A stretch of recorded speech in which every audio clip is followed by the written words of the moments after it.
The morning sun cast long shadows across Fort Henderson's rifle range as General Marcus Webb stood with his arms crossed, watching another miss kick up dust 200 meters short of the target. 13 attempts, 13 failures.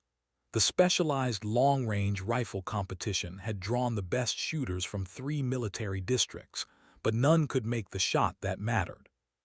Staff Sergeant Alina Reyes stood at the back of the crowd, her slight frame almost invisible among the taller soldiers.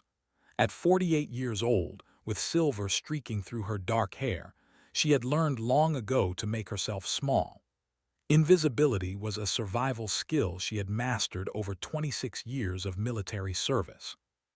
"This is pathetic," General Webb's voice carried across the range. "We have a confirmed hostile sniper operating at 4,000 meters in the mountain regions. 4,000 meters, and not one of you can even come close to that distance on a controlled range." Alina's fingers twitched. She knew that distance.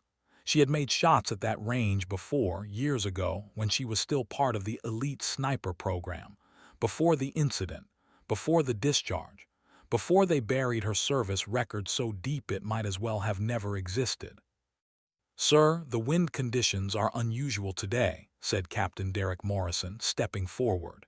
He was the golden boy of Fort Henderson's marksmanship program, 32 years old, confident, decorated.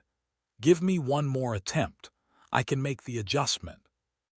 Morrison had been one of the soldiers who testified against Alina during the inquiry. He had stood in that hearing room and called her unstable, emotionally compromised, a liability. The board had believed him. They always believed men like Morrison. Alina watched as Morrison took position behind the custom rifle. The target was a small orange square mounted on a hillside 4,000 meters away. She could see from the way he settled his weight that his stance was wrong. The wind was coming from the northwest at approximately 12 miles per hour, with gusts up to 15. Morrison was compensating for a straight western wind. The shot rang out. Dust erupted from the hillside, 300 meters short and 50 meters left of the target. "Damn it!" Morrison slammed his fist against the shooting platform. General Webb turned to address the gathered soldiers. "Does anyone here understand what's at stake? We have troops in those mountains, good people, and there's a sniper out there picking them off one by one. 4 confirmed kills in 2 weeks. We need someone who can take this shot, and we need them now." He paused, his weathered face showing every one of his 60 years. "Any snipers, real snipers, anyone who can actually make this shot." Alina's heart hammered in her chest. She should stay quiet. She should remain invisible. Speaking up would only bring pain. They would laugh at her. They would remember the old accusations. They would remind her that she had been found wanting and sent away to push papers in the supply depot. But 4 soldiers were dead. Good people, the general had said, people with families, people who trusted that someone back here could protect them. Her hand rose before her mind could stop it. "Sir," her voice came out steady despite the trembling in her legs, "I can make that shot." The silence that fell over the range was absolute. Heads turned. Eyes found her. She watched recognition dawn on some faces, confusion on others. Morrison's expression shifted from surprise to something ugly, contempt mixed with amusement. "Reyes," Morrison laughed, the sound sharp and mean. "You've got to be kidding. Sir, this is the woman who had a breakdown during a mission. She's been shuffling inventory sheets for the past 8 years. 7 years and 4 months, Alina corrected quietly, meeting his eyes. "And I didn't have a breakdown. I reported war crimes." "You reported conspiracy theories," Morrison shot back. "You accused decorated officers of—" "Captain Morrison, that's enough." General Webb's voice cut through the exchange. He studied Alina with narrowed eyes. "Staff Sergeant Reyes, I'm not familiar with your record. What's your marksmanship qualification?" "I don't have one, sir, not currently." The words tasted like ash in her mouth. "My previous qualifications were revoked." "She washed out of the sniper program," Morrison said. Got removed for psychological issues. Sir, we're wasting time here. Let me make another attempt with a different rifle. I can. I asked the staff sergeant a question, Captain. Webb's tone carried a warning. He looked back at Alina. Why were your qualifications revoked? Alina took a breath. Here it was, the moment she had to decide whether to stay safe in her shadows or step into the light that had burned her before. 8 years ago, I was part of a reconnaissance sniper team in Afghanistan. My spotter and I observed 3 American contractors executing unarmed civilians in a village. When I reported it through proper channels, the investigation was buried. The contractors worked for a private military company, owned by a man who happened to be a major campaign donor to several politicians on the Armed Services Committee. She kept her voice even, factual. My spotter recanted his testimony after being reassigned. I was subjected to a psychiatric evaluation and found to be suffering from stress-induced delusions. My sniper certification was revoked, and I was reassigned to supply logistics. The contractors were never charged. The investigation was sealed. Morrison made a disgusted sound. Sir, this is ancient history and frankly. I said that's enough, Captain. Webb's eyes hadn't left Alina's face. What was your longest confirmed kill before all of this happened? 4,200 meters, sir, in the Hindu Kush. October 2017. Someone in the crowd whistled low. Morrison's face had gone red. That's impossible, Morrison said.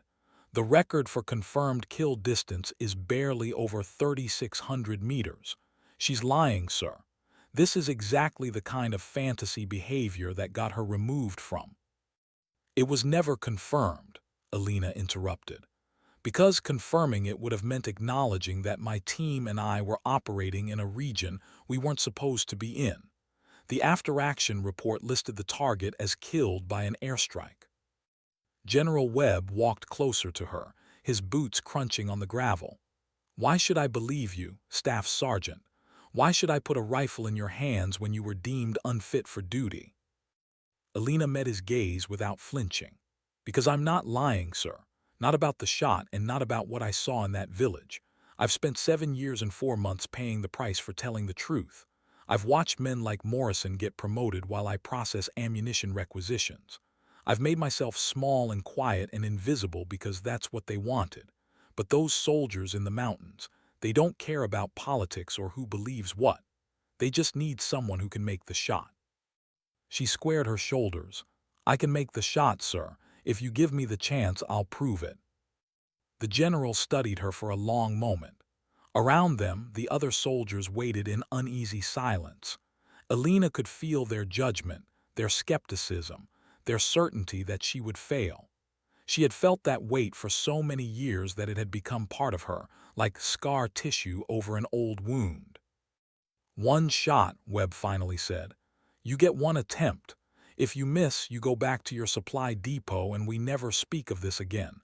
Understood? Yes, sir. And if by some miracle you make it, we're going to have a very long conversation about your service record. Alina nodded. Her hands were steady now. The fear had burned away, leaving only purpose. Morrison stepped forward. Sir, I must protest this. It's a waste of time and resources. We need someone qualified too.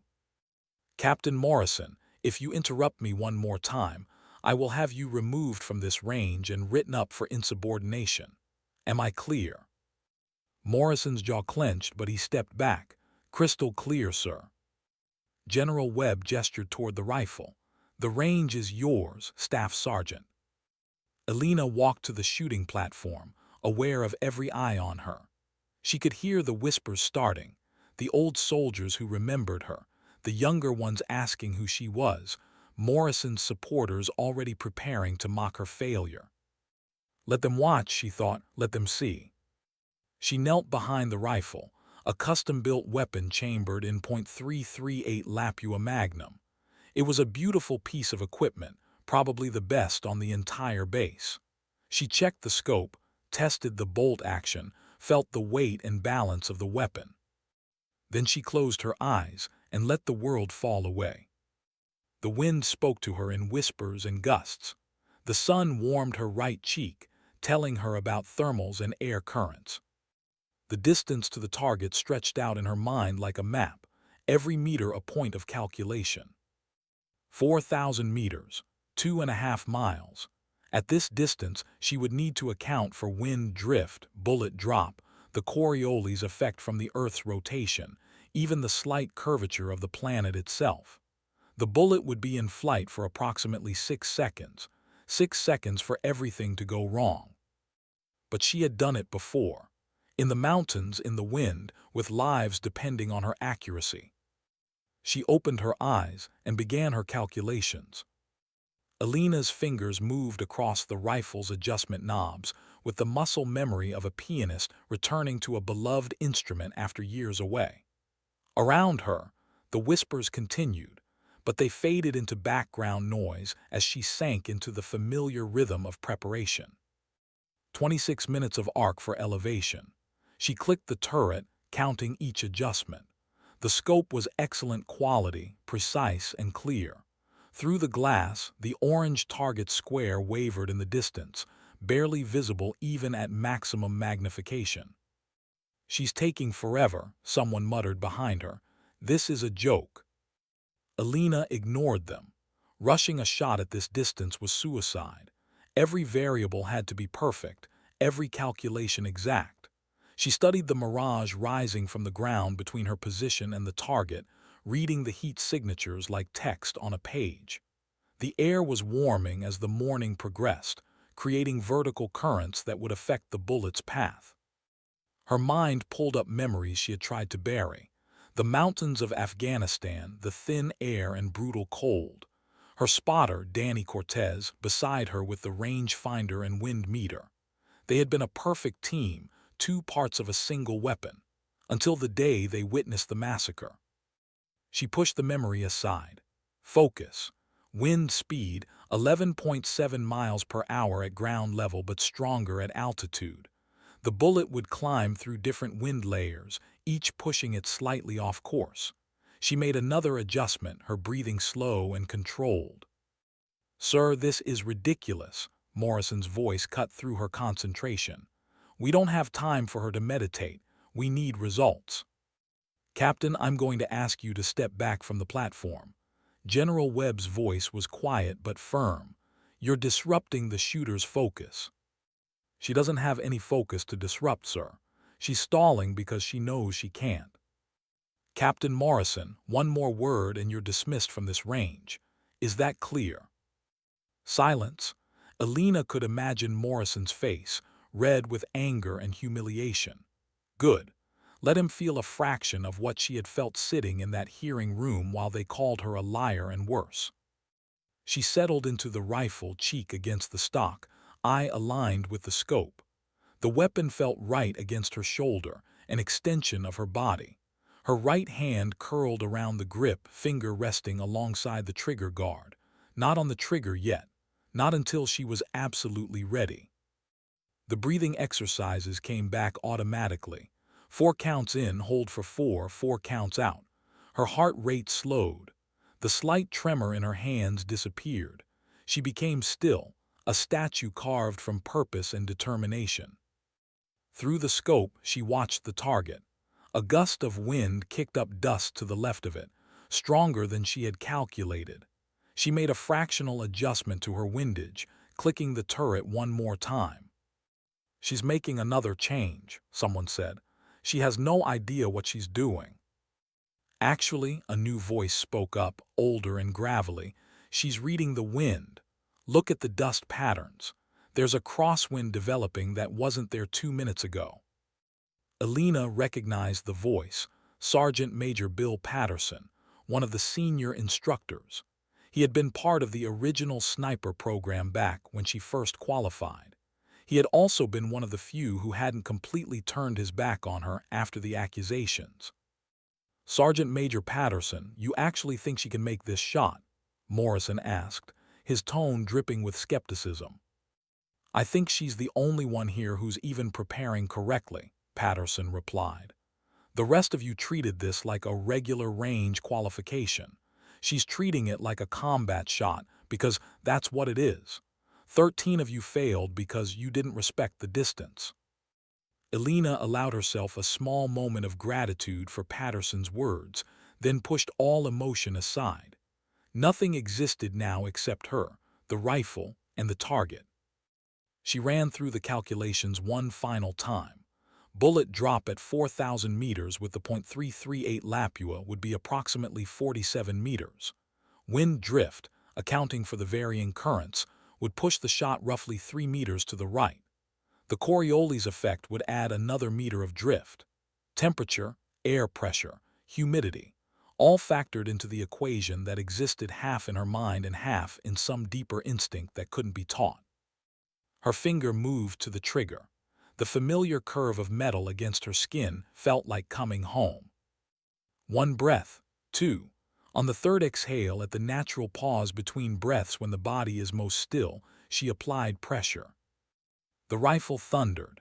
The recoil pushed against her shoulder, a force she absorbed and controlled. Through the scope, she tracked the bullet's path by watching the vapor trail it left in the air, a faint shimmer visible for just a moment before it disappeared. 6 seconds felt like an eternity.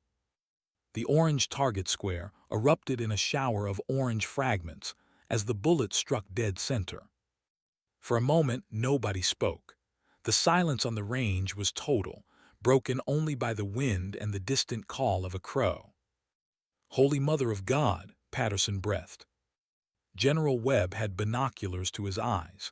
He lowered them slowly, his expression unreadable. Confirmed hit, center mass on target. The range erupted in noise. Some soldiers cheered, others stood in shocked silence. Elena remained in position, her eyes still pressed to the scope, watching the destroyed target as if it might reassemble itself and prove this was all a dream. She had done it. After 7 years and 4 months of exile, she had proven what she had always known, that she was not broken, not delusional, not any of the things they had called her. She was still a sniper, the best damn sniper on this range. Slowly she stood, safing the rifle and stepping back from the platform. Her legs felt unsteady, not from fear but from the adrenaline that was now flooding through her system. General Webb approached her, his hand extended. "That was the finest piece of marksmanship I've witnessed in 35 years of service, Staff Sergeant." She shook his hand, her grip firm despite the trembling that wanted to start in her fingers. "Thank you, sir. We need to talk. My office, 1 hour." He glanced at the gathered soldiers. "The rest of you are dismissed, except you, Captain Morrison. You'll accompany us." Morrison's face had gone pale. "Sir, I don't see why." 1 hour, Captain. That wasn't a request." As the crowd began to disperse, Elena found herself surrounded by a small group of soldiers offering congratulations. Some seemed genuine, others merely curious about the woman who had appeared from nowhere to accomplish what their best shooters couldn't. Sergeant Major Patterson pushed through the group. "Elena," he said quietly, using her first name for the first time in years. "That was something special. I'm sorry I didn't fight harder for you back then." She met his eyes, seeing the regret there.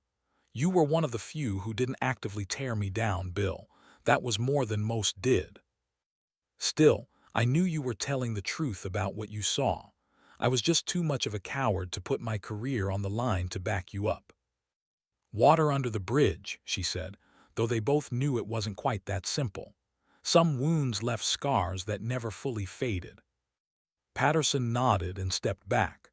As the crowd thinned, Elena found herself alone at the range, looking out at the distant hillside where the target had been. A 4,000-meter shot. She had made it look easy, but it had taken every ounce of skill and experience she possessed. The question now was what came next. General Webb wanted to talk, which could mean anything from a commendation to a new set of restrictions designed to bury her even deeper. The military had a way of dealing with inconvenient truths. They filed them away in secure locations where nobody would ever have to look at them again. She walked to the supply depot where she had spent the last 7 years of her life, a small building filled with ammunition crates, spare parts, and endless paperwork. Her desk sat in the corner, covered with requisition forms and inventory lists. A photo of her parents sat in a simple frame, the only personal item she allowed herself in this space. Her phone buzzed. A text from an unknown number. That was quite a show. Some of us remember what really happened in Afghanistan. Be careful, D.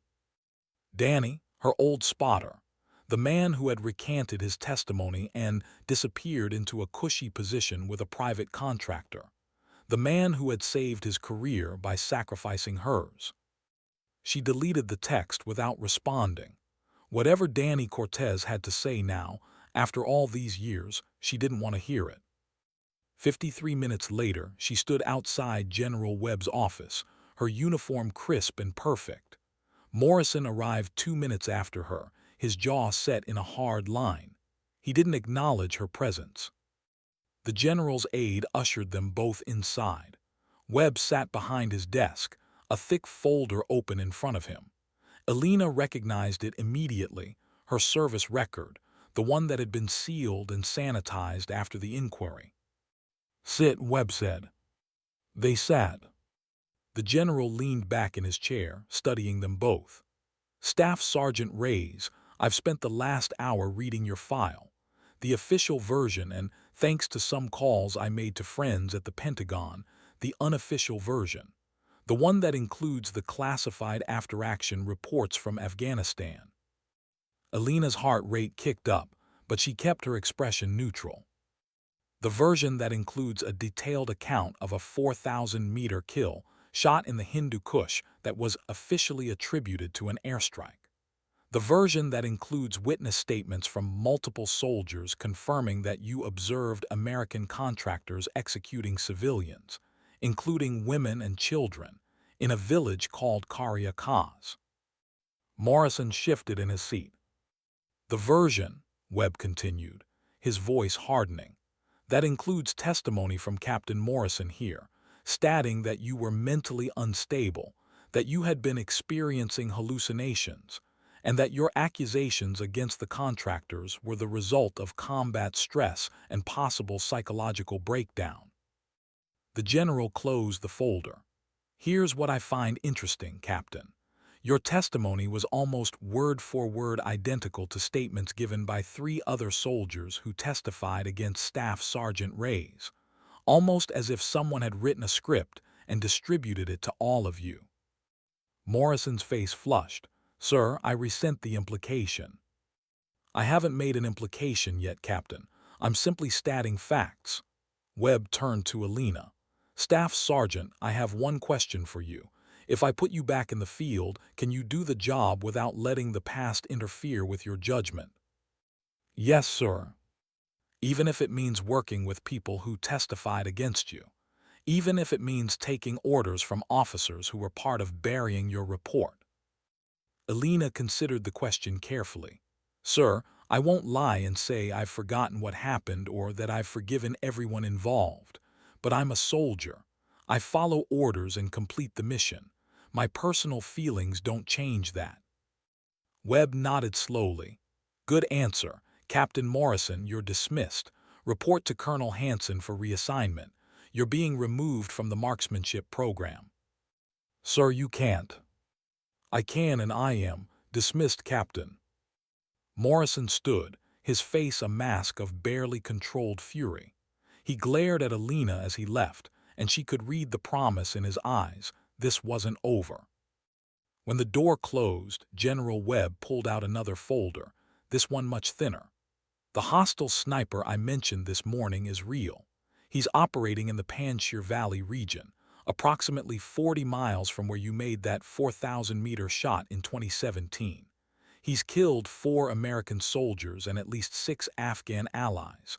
We need someone who can go in there and neutralize the threat." He slid a photograph across the desk. "We also believe he's being protected by elements within the private military contractor community, some of the same contractors who were involved in the Karya Kaz incident." Alina stared at the photograph. It showed a distant figure on a mountainside, barely visible even with enhancement. But what caught her attention was the symbol painted on a nearby rock, the logo of the private military company that had employed the contractors she had seen murdering civilians 8 years ago. "You're sending me back," she said softly. "I'm offering you a choice," Webb corrected. "You can stay here in your supply depot, safe and invisible, or you can take this mission, go back to that hell and finish what you started 8 years ago. But I need to know you're doing it for the right reasons. Not revenge, not vindication, but because it's the right thing to do." Alina looked up from the photograph. "Sir, if I may speak freely." "Go ahead." "I spent 7 years being told I was crazy, being told I was a liar, being told I was unfit for duty. I kept my head down and did my job because that's what soldiers do. But every day, I thought about those people in that village. Every day, I wondered if the contractors who killed them were still out there, still getting away with murder." She tapped the photograph. "If this hostile sniper is connected to them, then yes, I want this mission. Not for revenge, but because somebody needs to stand up and say that American soldiers don't get to commit war crimes and walk away clean. We're supposed to be better than that. We're supposed to be the good guys." General Webb smiled, the first real smile she had seen from him. "That's exactly what I hoped you'd say. Welcome back to active sniper duty, Staff Sergeant Reyes. Your deployment orders will be ready tomorrow morning. You'll be working with a new team, people I trust. And Alina." She met his eyes at the use of her first name. "Make that shot count. For yourself, for those soldiers who died, and for the people in that village who never got justice." "Yes, sir, I will." The transport plane's engines roared as Alina sat among crates of supplies and equipment, heading back to Afghanistan for the first time in 8 years. Across from her sat her new team, 3 soldiers handpicked by General Webb for this mission. Sergeant First Class Marcus Turner, a 40-year-old spotter with 15 years of experience. He had a calm, methodical way of speaking that reminded Alina of Danny Cortez, though Turner's eyes held a steadiness that Danny's had lacked. Lieutenant Sarah Chen, a 35-year-old intelligence analyst who specialized in tracking hostile sniper activity. She had spent the entire flight studying satellite imagery and drone footage, her sharp eyes missing nothing. And Staff Sergeant James Rodriguez, a combat medic and communications specialist who would keep them connected to command and alive if things went wrong.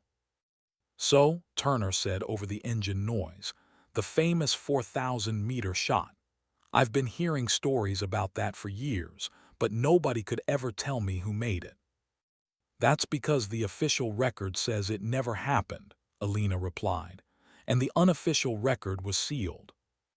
Chen looked up from her tablet. "Until now, General Webb is reopening the Karya Kaz investigation. He's using this mission as leverage, solve the hostile sniper problem, and he'll have the political capital to force a real inquiry into what happened 8 years ago." Alina felt something shift in her chest. Hope was a dangerous thing, but there it was anyway. "He didn't mention that to me." "He's playing it smart," Chen said. "If this mission fails, he doesn't want you carrying the extra pressure of knowing what else was riding on it. But if we succeed, everything changes." Rodriguez leaned forward. "Ma'am, I read the classified reports about Karya Kaz, what those contractors did. That's not what I signed up for. It's not what any of us signed up for. So I just want you to know, whatever happened between you and people like Morrison, this team has your back." The others nodded in agreement. Alina felt an unexpected surge of emotion, quickly suppressed. She had spent so long being alone, being the one nobody believed or supported, that this simple declaration of solidarity hit harder than she expected. "Thank you," she said quietly, "all of you." The plane began its descent into Bagram Airfield. Through the small window, Alina could see the familiar landscape of Afghanistan, rugged mountains, dust-colored valleys, and the eternal blue sky that seemed to stretch forever. This place had taken so much from her. Now it was time to take something back. They landed at dawn and were immediately briefed by Colonel Richard Hayes, the officer commanding the regional task force. Hayes was a career soldier in his 50s, his face weathered by too many deployments and too many hard decisions. The hostile sniper has been operating for 3 weeks now, Hayes explained, pointing to marked positions on a detailed topographical map. 7 confirmed kills, all at extreme range, 1,200 to 1,800 meters. He's disciplined, patient, and he knows these mountains. Any identification? Alina asked. We believe he's a former Soviet military sniper, trained during the Afghan-Soviet War. Age somewhere between 60 and 70. He's being sheltered and supported by a local warlord who has connections to several private military contractors operating in the region. Chen pulled up a file on her laptop. The warlord is named Aziz Karim. He was on the CIA payroll during the War on Terror, then got dropped when he started getting too independent. Now he makes money by renting out his territory to anyone who can pay, drug traffickers, weapons dealers, and apparently, private military companies who want a place to operate outside official oversight. Like the company that employed the contractors from Karya Kaz, Alina said. Hayes nodded. Exactly like them. In fact, we have intelligence suggesting that some of those same contractors are currently operating in Karim's territory. They're using it as a base for off-the-books operations, security for opium convoys, weapons trafficking, possibly worse. He pulled out another photograph, this one showing a group of men in tactical gear. Alina's blood ran cold as she recognized 2 of them, James Collier and Marcus Vance, the contractors she had seen murdering civilians 8 years ago. These men are currently operating out of a compound in the Panjshir Valley, approximately 15 kilometers from where the hostile sniper has been active. We believe Karim is providing the sniper with intelligence and support as a favor to the contractors. Why would contractors want our soldiers dead? Rodriguez asked. Because we're interfering with their operations, Chen explained. The soldiers who were killed were all part of a task force investigating weapons trafficking in the region. They were getting close to exposing the contractors' involvement. Alina studied the map, her tactical mind already working through the problem.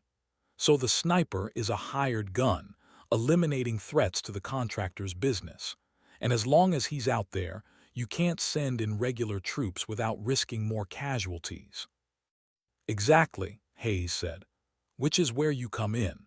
We need someone who can hunt a hunter, someone who can operate at extreme distances and track an enemy sniper on his own territory. Turner spoke up. Sir, what are the rules of engagement if we encounter the contractors?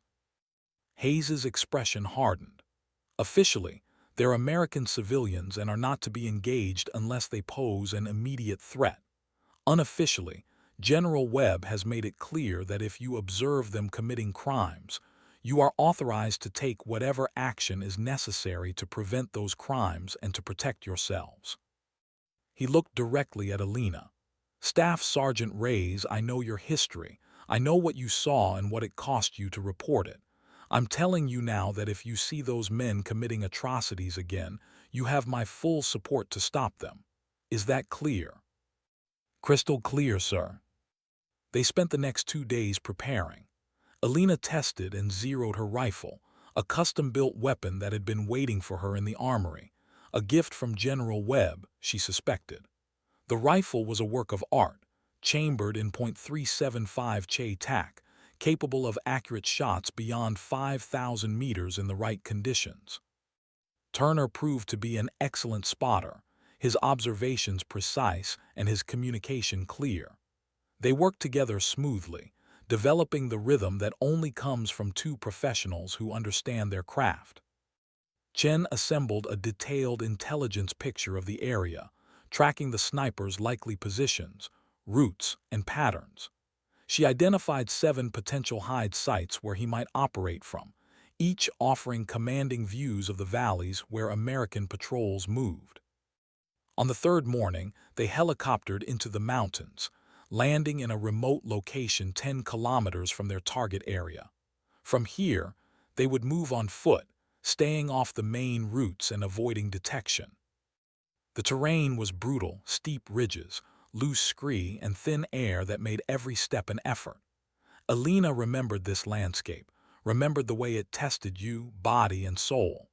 But she also remembered its beauty, the way the morning light turned the peaks golden, the crystal clarity of the cold mountain streams. They moved for 6 hours before Chen called a halt. "We're 3 kilometers from the primary target area. This is where we need to be careful. The sniper could be anywhere from here on." They established a hide site in a cluster of rocks that offered good cover and excellent sightlines over the valley below. Alina set up her rifle while Turner arranged the spotting scope and rangefinder. Chen set up her communications equipment, establishing a satellite link to headquarters. Rodriguez prepared their supplies and checked everyone's medical kit. As the sun began to set, painting the mountains in shades of orange and red, Alina scanned the opposite ridgeline through her scope. Somewhere out there was a man who had killed 7 times, a ghost who appeared and disappeared like smoke. "Movement," Turner said quietly. 11 o'clock, approximately 2,000 meters, single individual. Alina swung her scope to the indicated position. Through the optics, she could see a figure moving along a narrow trail, carrying what looked like a rifle case. "That's him," Chen confirmed, checking her tablet against the known intelligence. "That trail leads to hide site number 3, exactly where we predicted he might go." Alina tracked the figure as he moved with the confident ease of someone who knew the terrain intimately. The sniper, if that's who he was, disappeared into a small cave entrance. "Now what?" Rodriguez asked.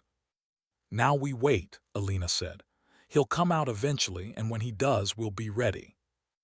They waited through the night, taking turns on watch. Alina had forgotten this part of combat operations, the endless waiting, the cold that seeped into your bones, the hyper-alertness that left you exhausted even though you were barely moving. At dawn, Turner spotted movement again.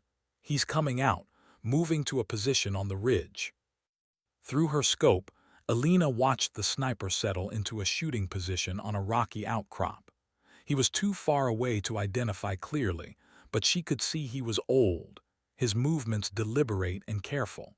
He set up a rifle and began scanning the valley below. "He's hunting," Chen said. "There's a patrol scheduled to move through that valley in 30 minutes. Alina calculated the distance, 2,800 meters, a difficult shot but well within her capabilities. The wind was light, maybe 5 miles per hour from the east. Temperature was cool but warming as the sun rose. "I have the shot," she said quietly. Turner checked his calculations. "Confirmed. Wind conditions are favorable. Recommend taking the shot before he engages the patrol." Alina's finger moved to the trigger. 1 breath, 2. This was justice, she told herself. This man had killed American soldiers. He was about to kill more. This was righteous. But something made her hesitate. "Chen, can you get positive identification? I need to confirm this is actually our target and not just a local hunter." Chen worked her equipment for a moment, then froze. "Alina, that's not the sniper. That's a local shepherd who sometimes carries a rifle for protection against wolves. The actual sniper is." A shot rang out from a completely different direction. A bullet struck the rocks 3 feet from Alina's position, spraying fragments of stone. "Contact," Rodriguez yelled, diving for cover. Alina rolled away from her rifle, scrambling behind a larger boulder. "Where did that come from?" 6 o'clock, approximately 3,500 meters, Turner shouted, pressing himself flat against the ground. "He was behind us the whole time." Another shot, this one closer. The enemy sniper had been tracking them while they tracked the decoy. Elena felt a cold chill that had nothing to do with the mountain air. This opponent was good, very good. We need to move. Chen was already packing her equipment. He's got our position zeroed. Next shot could kill one of us. They scrambled down the backside of the ridge, using the terrain for cover. 2 more shots pursued them, striking close enough to send rock fragments cutting into exposed skin. They ran for 20 minutes before finding new cover in a deep ravine. Everyone was breathing hard, adrenaline surging. That was a trap, Elena said, her mind racing. He used the shepherd as bait, knowing we'd be watching for a sniper setting up on the ridge. Meanwhile, he circled around behind us. He knew we were coming, Turner said. Someone told him. Chen's expression was grim. The contractors. They must have sources in our command structure. They knew we were deploying a counter-sniper team and they warned him. Elena felt the old anger rising. The fury she had carried for 8 years. The contractors weren't just guilty of what they had done in Karya Kaz. They were actively working against American forces, protecting a sniper who was killing American soldiers. We need a new plan, she said. Rodriguez pulled out his medical kit, treating a cut on Chen's arm where a rock fragment had struck her. That sniper just proved he can outthink us. How do we counter that? Elena thought back to her training, to every lesson she had learned about hunting enemy snipers. The key was getting inside their head, understanding how they thought and why they made the choices they made. This sniper was old school, trained by the Soviets. He would think in terms of patience, discipline, and using the terrain to maximum advantage. He would never take an unnecessary risk. He would always have an escape route planned. But he also had a weakness. He was working for the contractors, which meant he had a schedule, responsibilities beyond just killing targets. He couldn't stay in the mountains indefinitely. We don't hunt him, Elena said slowly, the plan forming as she spoke. We hunt the contractors. They're his employers, his support network. If we can draw them out, force them to move, the sniper will have to react. And when he reacts, he'll make a mistake. Turner nodded slowly. It's risky. We'd be using ourselves as bait. We're already bait, Elena pointed out. He knows we're here, but what he doesn't know is that we know about the contractor's compound. If we can hit them, disrupt their operations, they'll call on the sniper for protection, and he'll have to come to them. Chen pulled up satellite imagery of the contractor's compound. It was a fortified position in the valley, surrounded by walls and guard towers. That's a hardened target. 4 of us can't assault that. We don't need to assault it, Elena said. We just need to make them think we're going to. Draw their attention, force them to consolidate their forces. And while they're focused on defending the compound, the sniper will be positioning himself to support them. And that's when we take him, Turner finished. It was a dangerous plan, one that relied on their enemies reacting exactly as predicted. But it was the best option they had. Rodriguez checked his ammunition. When do we start? Elena looked out at the mountains, at the endless ridges and valleys where death waited in 1,000 different forms. Somewhere out there, an old Soviet sniper was planning his next move. And somewhere in the valley below, the contractors who had murdered civilians and corrupted her military service were feeling safe, protected by money and political connections. We start tonight, she said, and we end this. The night air was sharp and cold as Elena's team moved through the mountains, approaching the contractor's compound from the north. They had spent the day planning their raid, identifying weak points in the perimeter and calculating sight lines. The compound sat in a valley bowl, protected on 3 sides by steep ridges. The contractors had chosen well. The position was defensible and offered commanding views of the approaches. Guard towers stood at each corner, equipped with searchlights and heavy weapons. But every fortress had a blind spot. Chen had identified a narrow ravine on the eastern side, where the terrain was considered too difficult to use as an approach route. That's exactly where Alina planned to enter. "Remember," she whispered as they prepared to move, "we're not here to fight our way in. We make noise, cause confusion, and get out. The goal is to rattle them, make them call for help." Turner checked his rifle, "And if things go wrong, then we adapt, but stick to the plan as long as possible." They moved down the ravine in single file, Alina leading. The terrain was treacherous, loose rocks and steep drops that could kill you as efficiently as any bullet, but it was exactly this difficulty that made it a perfect infiltration route. 20 meters from the compound wall, Alina held up a fist. "Stop." She could hear voices from the other side of the wall, guards talking in English with American accents. Her jaw tightened as she recognized one voice, Marcus Vance, one of the contractors from Karyakaz. "Supposed to arrive tomorrow," Vance was saying. "Big shipment from Karachi. The boss wants extra security on the convoy." "What about that counter-sniper team?" another voice asked. "The old man said he took shots at them this morning." Vance laughed. "4 soldiers against our entire operation. They're probably halfway back to Bagram by now. But if they're stupid enough to stick around, they'll end up like everyone else who got too curious." Alina felt Turner tense beside her. She placed a hand on his shoulder. "Wait." Rodriguez pulled out a small, shaped charge from his pack. It was designed to make a lot of noise and flash with minimal actual destructive power, perfect for creating a diversion. Chen pointed to her tablet, showing the guard rotation schedule they had observed. In 2 minutes, the guards on the east wall would move to the north corner for a shift change. That would give them 30 seconds of opportunity. They waited. Alina counted down the seconds in her head, years of training making the timing automatic. When Chen gave the signal, Rodriguez placed the charge against the wall and they retreated 30 meters up the ravine. The explosion lit up the night, a thunderous boom that echoed off the mountains. Alarms began wailing from inside the compound. Searchlights swept frantically across the perimeter. "Phase 2, Alina said. They split up.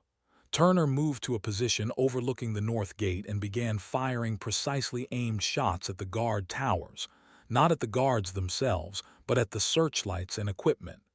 Each shot created more confusion, more panic. Alina circled to the west, finding a vantage point 300 meters from the compound. Through her scope, she could see contractors pouring out of buildings, grabbing weapons, taking defensive positions. They were well trained, she'd give them that. But they were also scared. Their organized perimeter defense had turned into chaos. Chen's voice came through the radio. "I've got movement on the ridgeline to the south. Single individual, moving fast. Looks like he's heading for an elevated position." The sniper. He was coming to help defend the compound, exactly as they'd predicted. "I'm moving to intercept," Alina said. "Turner, keep them busy for another 5 minutes, then pull back to the rally point." "Roger that." Alina ran through the darkness, her night vision equipment turning the landscape into shades of green. The ridgeline Chen had identified was 800 meters away, accessible by a narrow goat trail that switchbacked up the mountainside. She pushed herself hard, lungs burning in the thin air. The sniper would be looking for a good position to engage from, somewhere with clear sight lines to the compound and cover from return fire. There were only 3 positions that met those criteria. Alina had scouted them all during their planning phase. She reached the first position and found it empty, moved to the second, also empty, which meant he was at the third position, the highest point on the ridge with 360-degree visibility. Alina approached carefully, moving from cover to cover. The sound of gunfire from the compound was distant now, occasional shots as Turner continued to harass the contractors. Then she saw him. The sniper was settled behind a rock formation, his rifle resting on a bipod, his eye to the scope. He was old. She could see that even in the dim moonlight, maybe 70, with white hair and a weathered face that spoke of decades in these mountains. He was beautiful in his focus, completely absorbed in his craft, a professional, a master of his deadly art. For a moment, Alina understood him, understood the single-minded dedication that made him so dangerous.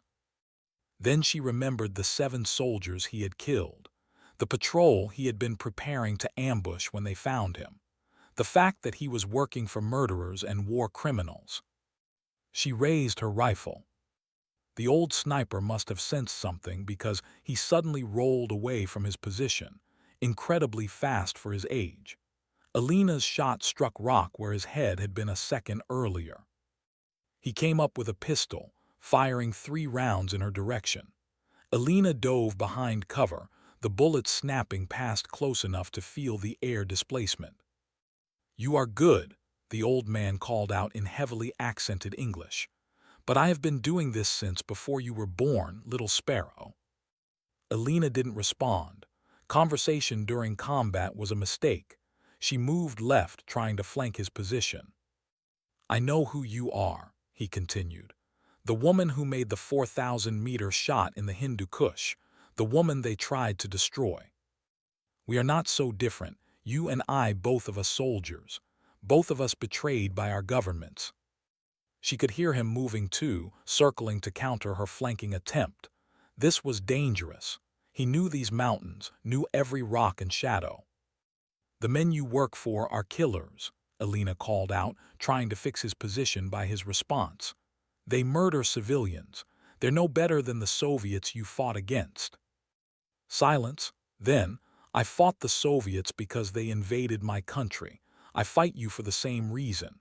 You Americans, you come to our land and pretend to be saviors, but you are just another empire. Those contractors, yes, they are bad men, but you are no better. You just have better public relations." Alina spotted movement, a shadow separating from other shadows. She fired, but he had already moved. The old man was toying with her, trying to draw her into a mistake. She forced herself to think tactically. The sniper had the advantage of terrain knowledge, but she had youth and equipment. Her night vision was better than anything he would have. Her rifle was more advanced.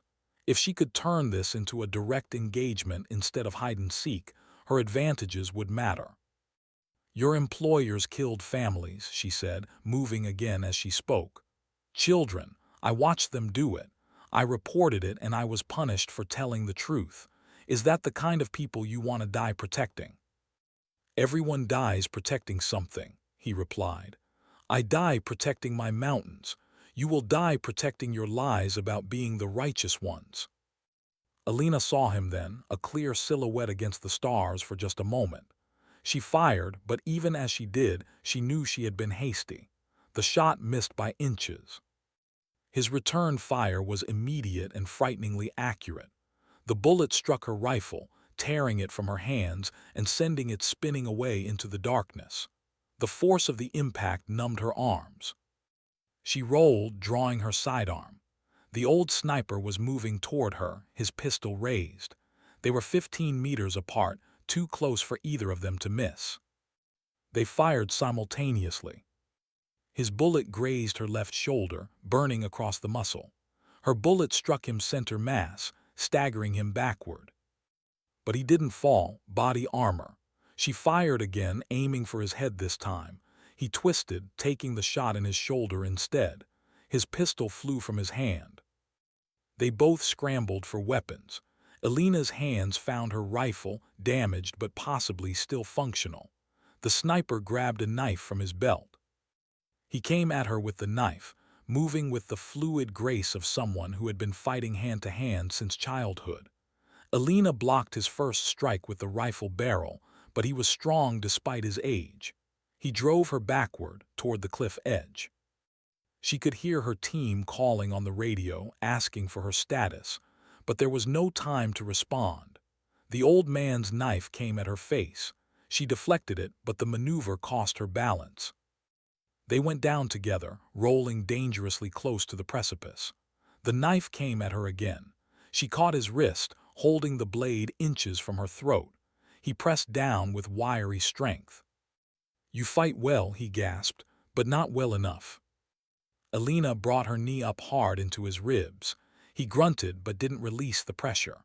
The knife moved closer to her throat. With her free hand, she reached for the radio on her vest and pressed the emergency beacon. Then she released her grip on his knife hand. The blade came down, but she twisted at the last second. It struck the rocky ground beside her head instead of her throat. Using the moment of his overextension, she grabbed his arm and rolled, using his momentum to flip him over her. The old sniper went over the cliff edge. Alina scrambled to grab him, catching his wrist just as he fell. He dangled there, 70 years old, his weight pulling her toward the edge. "Let me go," he said, surprisingly calm. "We both know how this ends." "I'm not letting you fall," Alina gritted out, bracing herself against a rock. "Why not? I tried to kill you. I killed your soldiers." "Because we're not the same," Alina said through clenched teeth.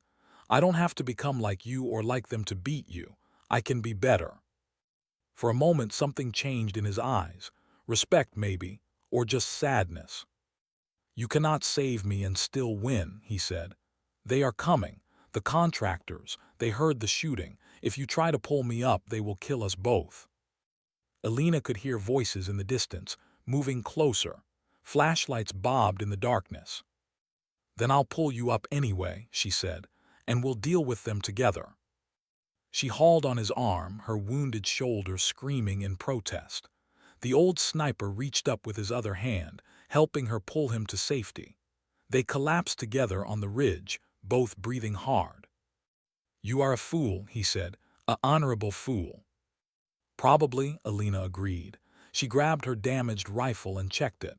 The scope was shattered, but the barrel seemed straight. "Can you shoot?" He looked at her in surprise, then laughed, a harsh, wheezing sound. "You want me to help you fight the contractors?" "I want you to help me fight the bad guys. Right now, that's them, not you." The old sniper struggled to his feet, clutching his wounded shoulder. He retrieved his rifle from where it had fallen. "I am too old for this, you know. I should have retired years ago." "You and me both," Alina said. The contractors were close now, maybe 50 meters away. 7 or 8 of them, heavily armed. Alina recognized Vance's voice giving orders. "On 3, she whispered to the sniper. "Aim for the ones with the automatic weapons first." He nodded. They fired together, 2 shots in perfect synchronization. 2 contractors went down. The others scattered, seeking cover and returning fire blindly in the darkness. But Alina and the old sniper had the high ground in the darkness. They moved after each shot, never staying in one position. The contractors, trained for different warfare, struggled to adapt to mountain combat against expert marksmen. Turner's voice crackled on the radio. "Alina, we're on our way. Hold position." "Negative," she replied between shots. "Get clear. Air support is coming." "What air support?" "The kind I called in with the emergency beacon." 5 minutes later, the sound of helicopters filled the valley. Apache gunships, their thermal imaging marking every contractor trying to flee from the compound. "Attention all personnel at the compound," a voice boomed from a loudspeaker. "This is Colonel Hayes, United States Army. You are surrounded. Put down your weapons and surrender immediately." The contractors never had a chance. Those who tried to fight were neutralized by precision fire from the gunships. Those who surrendered were rounded up by soldiers who fast-roped down from transport helicopters. Alina and the old sniper watched from their vantage point as the entire operation collapsed in less than 10 minutes. "Impressive," the old man admitted. "You planned this from the beginning." "I planned to survive," Alina said. "The rest just worked out." Colonel Hayes himself led the team that climbed up to their position. He took in the scene. Alina wounded, the old sniper wounded, and several dead contractors scattered on the slope below. "Staff Sergeant Reyes," Hayes said carefully, "want to explain why you're not shooting at this man." Because he saved my life, sir. And because I think he has information about the contractor's operations that you'll want to hear." The old sniper smiled slightly. "I am Yuri Volkov, formerly of the Soviet 45th Guard Spetsnaz Brigade. I have been fighting in these mountains for 52 years. I am very tired.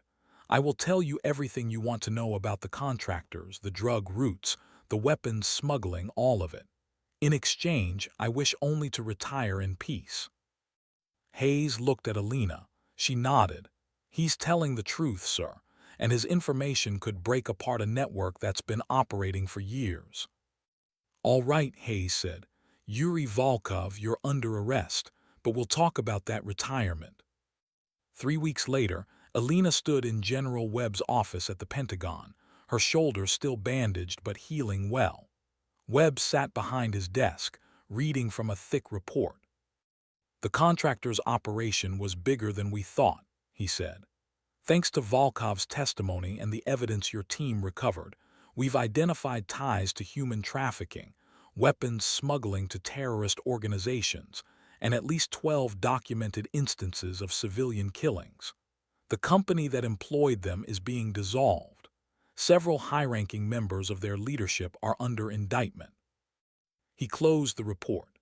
"James Collier and Marcus Vance are in custody, awaiting trial for war crimes related to the Karyakaz massacre. 3 other contractors involved in that incident have been arrested. Your testimony, combined with Volkov's and some evidence we found in the compound, is finally enough to prosecute." Alina felt tears threatening but held them back. 8 years. 8 years of being called a liar. 8 years of exile. And now, finally, vindication. "What about Captain Morrison?" she asked. Webb's expression hardened. "Morrison and several other officers who participated in burying your original report are under investigation. He's been relieved of duty pending the outcome. I won't lie to you, some of them will probably escape serious consequences. They have friends, connections, but their careers are over." He stood and walked around the desk. "Staff Sergeant Reyes, the Army owes you an apology. I owe you an apology. You were right and we punished you for it. That's unacceptable." "Sir, I'm not finished." He pulled out a folder. "I'm offering you a position in a new program we're developing. Advanced marksmanship and counter-sniper operations. You'll be training the next generation of long-range specialists. Full restoration of your sniper certification, promotion to Sergeant First Class, and a formal letter of commendation for your actions in Afghanistan." Alina stared at the folder, almost afraid to touch it. This was everything she had lost being handed back to her. But there was also something else: recognition, respect, validation. "What about Yuri?" she asked. Webb smiled slightly. "Mr. Volkov has been granted immunity in exchange for his cooperation. He's currently living in a secure location, consulting for our counter-narcotics operations. He asks about you constantly, by the way, wants to know when you're coming back to visit." "He's a good man," Alina said. "Complicated but good." "He said the same thing about you." Alina took the folder, opened it, and read the orders inside. Everything Webb had promised was there, in official military language that made it real and binding. "I accept, sir, thank you. Thank me by making those new snipers as good as you are. Make sure they understand that being a soldier isn't just about making the shot. It's about having the courage to stand up when everyone tells you to sit down. It's about doing the right thing even when it costs you everything." Alina thought about the 7 years and 4 months in the supply depot. The mockery, the isolation, the nights when she wondered if she had made a terrible mistake by telling the truth. And then she thought about Karyakaz, about the people whose deaths had finally been acknowledged, about justice delayed but not denied. "I will, sir, I promise." 6 months later, Alina stood on the range at Fort Benning, watching a class of new sniper candidates take their qualifying shots. They were good, these young soldiers, but they had a lot to learn. "Any snipers?" she called out, echoing the question that had changed her life. Real snipers. A young woman raised her hand tentatively. Ma'am, I want to be one. I want to learn. Alina smiled. Then let me tell you a story about a 4,000-meter shot and about what it really means to be a sniper. It's not just about the distance. It's about the courage to take the shot when everyone says you can't. It's about standing up for what's right even when the cost is everything you have. She picked up her rifle, the same custom weapon General Webb had given her. Watch closely. I'll show you how it's done. The sun was warm on her face. The wind whispered its secrets. And for the first time in 8 years, Staff Sergeant Alina Reyes felt like she had finally come home.